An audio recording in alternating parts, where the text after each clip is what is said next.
அனைவருக்கும் இனிய மாலை வணக்கம். தூர்தர்ஷன் இந்தியாவில் ஆரம்பிக்கப்பட்டப்ப தூர்தர்ஷனில் ஒளிபரப்பப்பட்ட ஒரு சீரியல் வந்து ராமாயணம். ராமாயணம் இந்தியா முழுக்க ஒளிபரப்பு ஆக ஆரம்பிச்சிருச்சு. எல்லா ஊர்லேயும் ராமாயணம் ஒளிபரப்புகிற ஞாயிற்றுக்கிழமை அன்னைக்கு சாமி கும்பிட ஆரம்பிக்கிறாங்க, அதை வணங்க ஆரம்பிக்கிறாங்க, அந்த நேரத்தை அவங்க ஒதுக்க ஆரம்பிக்கிறாங்க. இந்தியா முழுக்க அது ஒரு பெரிய தீ மாதிரி பரவுது.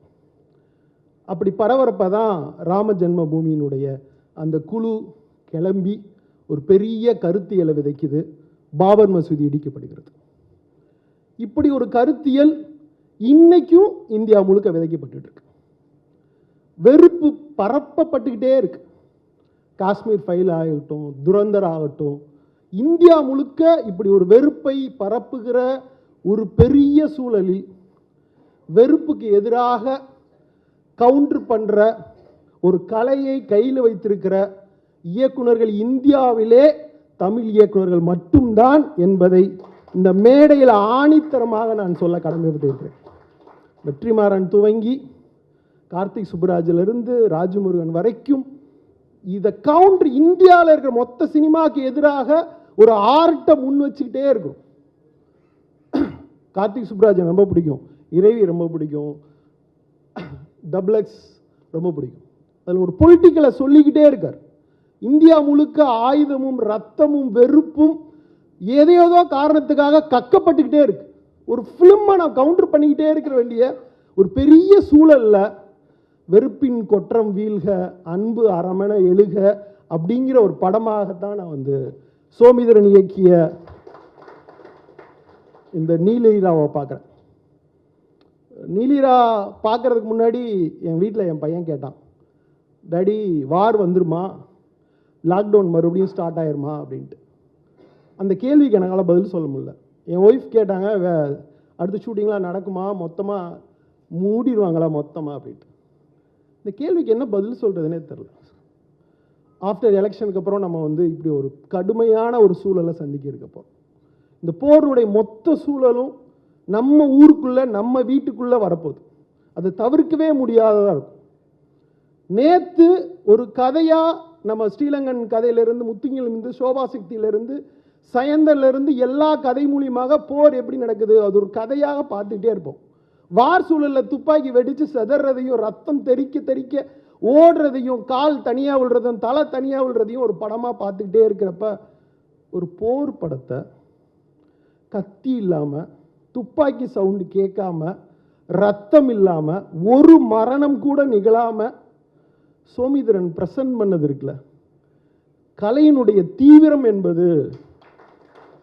இந்த படத்தை ஏன் நேசிக்கிறேன்னா, எதுவுமே இல்லாமல் ஒரு கலையை முன்வைக்க முடியுங்கிறத வந்து சோமிதரன் ரொம்ப அழகாக சொல்லியிருக்கார். ஒரு மரணம் நிகழ்ந்துடக்கூடாதுங்கிறத எத்தனை அற்புதமாக ஒருத்தர் முன்வைக்கிறாங்கிறப்ப தான் இவன் பெரிய ஆள்றா அப்படின்னு எனக்கு தோணுச்சு.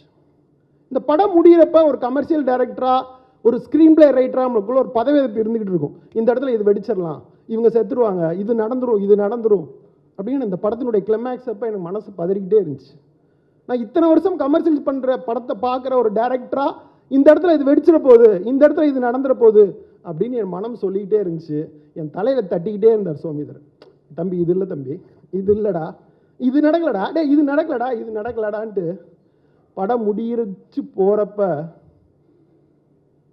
அந்த இந்திய இராணுவத்தினுடைய தலைவன் வந்து அவங்க அப்பாட்ட சாரி சொல்லுவான். அப்போ சொல்லுவார், போர் சூழல் நடக்கிற எல்லா இடத்துலையும் போய் இப்படி சாரி சொல்லிக்கிட்டே இருக்க போறீங்களா? இந்த கேள்வி ஏதேச்சிகாரத்தை எதிர்த்து கேட்கிற ஒரு மாபெரும் கேள்வியாக நான் பார்க்கிறேன். இவ்வளோ பெரிய கேள்வி. ஏதோ ஒரு அதிபரை தேர்ந்தெடுத்துட்டீங்க, ஏதோ ஏதேச்சிகாரத்தினோட ஒரு கையில் ஒரு பொறுப்பை ஒப்படைச்சிட்டீங்க. பாருங்க, உலகமே அப்படி நடுங்கிக்கிட்டே இருக்கு. வெறுப்பின் குரல் கேட்டுக்கிட்டே இருக்கு. எல்லா இடத்துலையும் வெறுப்பு கொப்பளிச்சுக்கிட்டே இருக்கு. அதுக்கு எதிராக ஒரு படம் அவ்வளோ அழகாக முன்வைக்குது. இந்த படம் வந்து ஓர் இரவில் ஒரு வீட்டில் 2 மிலிட்ரிக்கு நடுவில் நடக்கிற ஒரு படம். எனக்கு இப்போ ஃபெஸ்டிவலில் பார்த்த ஆஸ்கார் நாமினியில் இருந்த சிராத்துங்கிற படம், இந்த படம் பார்க்கிறப்ப எனக்கு எந்த பதட்டம் தொட்டி கொண்டதோ அப்படி ஒரு பதட்டம் எனக்கு மீலிரா பார்க்கிறப்ப தொட்டி கொண்டது. எப்போ வெடிக்கும், எப்போ இந்த வீட்டுக்குள்ளே இருக்கிறவங்க இறந்து போகிறாங்க, என்ன நடக்க போகுது அப்படிங்கிற ஒரு பதட்டம் தோணிக்கிட்டே இருந்துச்சு. அந்த பதட்டம் இந்த படம் முழுக்க நிறைஞ்சிருக்கு. ஒரு தடவை கார்த்திகேயன்ட்ட நான் கதை சொல்கிறதுக்காக போயிருந்தேன். உடனே அவர் சொன்னார், சார் 20 மினிட்ஸ்க்கு ஒருக்க இந்த படத்தில் என்ன ஹைட்டு, என்ன மிடில் பாயிண்ட்டு, என்ன ட்விஸ்ட்டு அப்படின்னு நிப்பாட்டி சொல்லிட்டே போங்கன்ட்டு. சார் அப்படிலாம் என்னால் கதை சொல்ல முடியாது. 20 மினிட்ஸ்க்குள்ள நிப்பாட்டினா ஏற்கனவே வெப் சீரிஸ்லாம் இப்படி தான் கேட்டுட்டு இருக்காங்க. இப்படிலாம் என்னால் கதை சொல்ல முடியாது சார், ஃபுல்லாக வேணால் சொல்கிறேன், நீங்கள் அப்புறம் நீங்கள் பார்த்து தெரிஞ்சுக்கோங்க, பகுப்பாய்வு பண்ணிக்கோங்க அப்படின்னு சொல்லி சிரிச்சுட்டு வந்தேன். ஆனால் கார்த்திகேயனை சோமிதரன் அசரடித்திருக்காருன்னா இந்த திரைக்கதை மூலியமாக தான் நினைக்கிறேன். ஒவ்வொரு 20 மினிட்ஸ் ஒவ்வொரு செகண்டுக்கு முன்னாடியும் அதை அவ்வளோ அழகாக திரைக்கதையில் மிக அற்புதமான அவருடைய நுணுக்கத்தோட கிட்டத்தட்ட ஒரு 5 மினிட்ஸில் நான் வந்து அந்த வீட்டுக்குள்ளே வாழ ஆரம்பிச்சிட்டேன். அந்த கல்யாணம் நடக்கணும்னு ஏங்க ஆரம்பிச்சிட்டேன். அந்த ஒரு வீட்டினுடைய தகப்பனாக இந்த படத்தில் பார்த்த ஒரு காட்சி தான் என் மனசில் ரொம்ப ஆழமாக இருக்குது. குழந்தைங்க துப்பாக்கியோட ஹெலிகாப்டர் மோதுற அந்த காட்சியை வைத்து கொண்டு விளையாண்டு கொண்டிருக்கிறார்கள்.